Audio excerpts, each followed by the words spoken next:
बिस्मिल्लाहिर्रहमानिर्रहीम जी। मैं मम्मा का मेन जिस तरह कि अरसा 2.5-3 साल तो हॉस्पिटल लंगर जाता है वो तुहाडे भैन भरावां की बदौलत माशाअल्लाह। उन्होंने चो कुछ चंद दोस्त मेरे नाल ने, कुछ चंद दोस्त थोड़ा पिछे हटन नाल बैलेंस थोड़ा जिहा आउट हो गया, मगर फर्क कोई नहीं पैंदा। अल्लाह की ज़ात ने देना, असी करना है।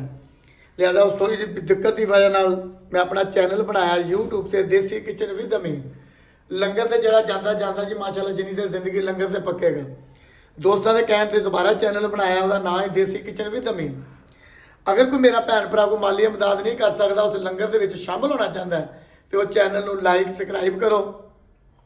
वो मुख्तलिफ किस्म दी मैं रेसिपियां दे रहा अपन भैनों भरावां परदेश जिन्ने भी लोग ने उन्होंने कई फरमाइश आई है जी शकरकंदी तो वो चटनी मछली की, तो दोबारा दसो। अज मैं उन्होंने फरमाइश से शकरकंदी बना रहा जी दोबारा।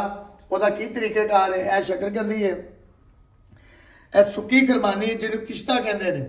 यह वो रेसिपी है जी मैं पहले बनाई है, मच्छी के नाल, भल्ले पकौड़ियां नाल, दही के नाल, हर चीज़ नाल खाधी जाती है। तो यह वो किन्नों ने अजकल मौसम आ गया किन्नों का। सब तो पहले की असी करांगे जी, शकरकंदी को असी अग मैं बाल दी है, पानी इन्ना क पाना है कि शकरकंदी जी सिर्फ डुब जाए, ज़्यादा नहीं। असी 3 पीस पकावांगे जी। अग की मैं बाल दी है। दूसरी साइड से यह खरमानी है, इनू असी 3 तो 4 पानी धोना है। बाकी प्रोसीजर मैं सारा तुहानू दसना जी। अच्छा जी, असी इनू 3 तो 4 पानी धोवांगे। पर यदा तरीकेकार बहुता यह है कि तुम इनू रात धोगे ना तो पानी च डोब दो जिन्नी कि तुहानू जरूरत है। साढ़े को 100 ग्राम है, यह तरीकेकार 4-5 पानी धो लिया तो इस तरह इनू सारी रात रख दो। फिर एड्डी मेहनत करने की जरूरत नहीं होती। लिहाजा मैं ताज़ी बना रहा, इस करके सानू थोड़ा टाइम लगेगा। इनू मैं घट तो घट अद्धा घंटा जो मैं इस तरह रखागा। उस तो बाद मैं दसने का की तरीकेकार। मेरे चैनल को लाइक करो, सबसक्राइब करो, शेयर करो, लंगर च शामिल हो जाओ। मैसेज यो ही है, खाण वालियां दी खैर, देण वालियां दी खैर, पकाण वालियां दी खैर, अल्लाह की ज़ात सब दी खैर, चैनल वेखण वालियां दी खैर, चैनल लाइक सबसक्राइब करने वालियां दी खैर। अल्लाह ताला सब दी खैर करे जी, आमीन। माशाअल्लाह जी, अद्धा घंटा हो गया नू। शकरकंदी साडी तैयार हो गई है। ये ठंडा पानी नहीं पाना, इनू असं ला लवेंगे। उन्नी देर जी रेसिपी है,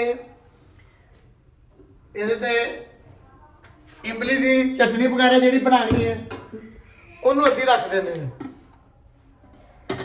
माशाअल्लाह इनू रखा जे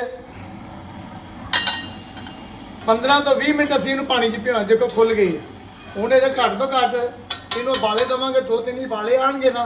उस तो बाद ये चीनी पैगी, मसाले पैणगे, इमली पैनी है। इमली कितनी पैनी है, ये इमली 50 ग्राम है, वह भी लिया के तुहानू दिखाना। ये चीनी घट तो घट 1 किलो चीनी पैनी है, लाल मिर्च पैनी है, काली मिर्च पैनी है, निमक पैना, मुकम्मल चीज़ा मैं तुहानू दसना। ये असी हुण 1 किलो चीनी पावांगे। बिस्मिल्लाह।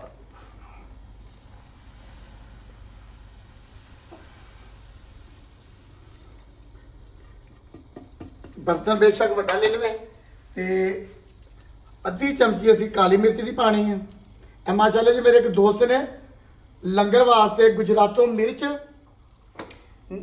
ते काली नमक, मिर्चा, काला नमक वगैरह यहो जी चीज़ा सारिया भेजते हैं। अद्धी चम्मच असी लाल मिर्च की पावांगे, धूड़ा मिर्च पावांगे अद्धी चमची, ते 1 चम्मच असी नमक का पावांगे।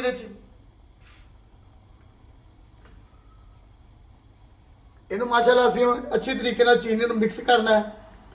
तो उस तो बाद इनू किसी ग्राइंडर करांगे। सारा प्रोसीजर ये जी रेसिपी बन रही है, ये तुसी किसी चीज़ नाल भी खा सकते हो। मछली ना खा सकते हो, भल्ले पकौड़ियां ना खा सकते हो, शामी टिक्कियां ना खा सकते हो, आलू वाली टिक्कियां ना खा सकते हो, शकरकंदी नाल खा सकते हो, चालू वगैरह होंगे ने, बच्चों के आलू चने होंगे ने, ये तुसी किसी चीज़ नाल भी इस्तेमाल कर सकते हो।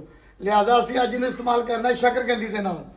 ये दोबारा बना रहे हैं, अगे रेसिपी बनाई सी तो लोगों की फरमाइश से दोबारा बनती पई है जी। असी ना 2-3 ही बाले दवाने अच्छे तरीके ना, क्यों किश्ता जरा पक गया बिल्कुल। तो इनू असी इस तो बाद हुण असी ठंडिया करांगे। ठंडिया करन तो बाद असी ग्राइंडर जो करांगे तुहानू दसने। मजीद ये होर कोई चीज़ नहीं पैनी। तो साडी ये चटनी जी है ना, इमली का पानी पैना 1 कप, ਉਹ ਵੀ ਮੈਂ ਪਾ ਦਿੱਤਾ ਹੈ। ਅੱਲਾਹ ਤਾਲਾ ਤੁਹਾਡੀ ਖੈਰ ਕਰੇ। ਇਹਨੂੰ ਲਾ ਕੇ ਠੰਡਿਆ ਕਰਾਂਗੇ ਤੇ ਗ੍ਰਾਈਂਡ ਕਰਕੇ ਕਿਸੇ ਬਰਤਨ 'ਚ ਪਾਵਾਂਗੇ। ਚੱਲਾ ਇਹਨੂੰ ਉਬਾਲੇ ਦੇ ਗਏ, ਅਸੀਂ ਇਹਨੂੰ ਲਾ ਲਿਆ, ਠੰਡਿਆ ਕਰ ਲਿਆ। ਇਹਦੇ ਵਿੱਚ ਜ਼ਰੂਰਤ ਦੇ ਮੁਤਾਬਕ ਮਿਰਚ ਲੂਣ ਪਾਇਆ। 100 ਗ੍ਰਾਮ ਅਸੀਂ ਇਹਦੇ ਵਿੱਚ ਸੌਗੀ ਪਾਣੀ ਹੈ। ਇਹਨੂੰ ਸਾਫ਼ ਕੀਤਾ ਹੈ। ਸੌਗੀ ਦਾਣੇ ਵਾਲੀ ਨਹੀਂ ਪਾਣੀ, ਦੇਸੀ ਸੌਗੀ ਪਾਣੀ ਹੈ, ਦੂਸਰੀ ਸੌਗੀ ਨਹੀਂ ਪਾਣੀ। ਇਹਨੂੰ ਅਸੀਂ ਫੇਰ ਗ੍ਰਾਈਂਡਰ ਕਰਾਂਗੇ।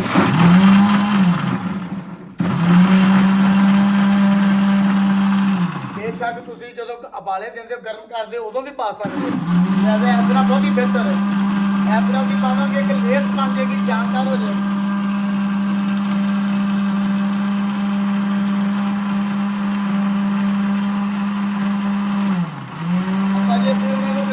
अच्छे बर्तन च कढ़ लांगे, महफूज कर लांगे। जिस तरह मैं अगे रेसिपी दी है मच्छी की चटनी वगैरह, ये वही चीज़ बनी है, दोबारा फरमाइश से बनाई है। अल्लाह ताला कबूल करे जी। मैं अच्छे बर्तन च काटना, फिर मैं तुम्हें शकरकंदी साफ करके दसना, मसाले पा के। अल्लाह खैर।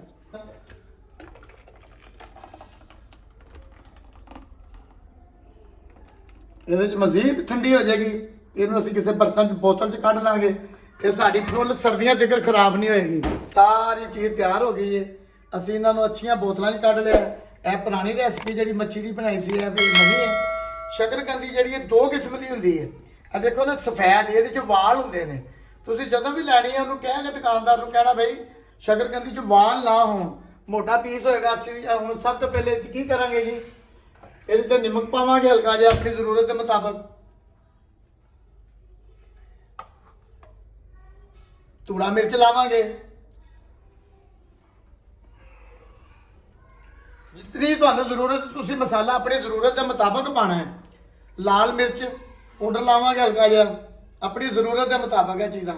यह मसाला बिल्कुल बनया पिया मेरे को। ते जिहड़ी चटनी बनाई है माशाअल्लाह,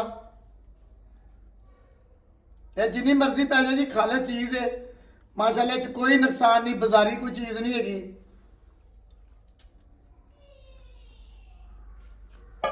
अगर किन्नू का मौसम है, किन्नू लभ जाए तो सब तो बेहतर है अजकल।